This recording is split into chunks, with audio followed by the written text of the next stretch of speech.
आज मराठी भाषा दिन आहे, त्यामुळे आपण सगळे एकमेकांना मराठीत सदिच्छा शुभेच्छा देऊया।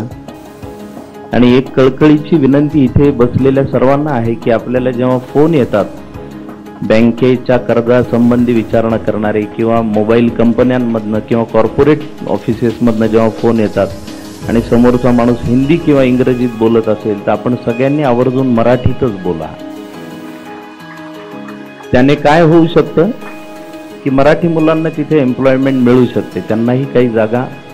उद्या आपण सगळे आग्रहाने जर मराठी बोलू लागलो तर ती सगळ्यांनाच बोलणं अनिवार्य ठरेल। आपणच जर सुरुवात बोलो क्या काम आहे म्हणलं की मग ते पुढचा सगळा संवाद खुंटतो।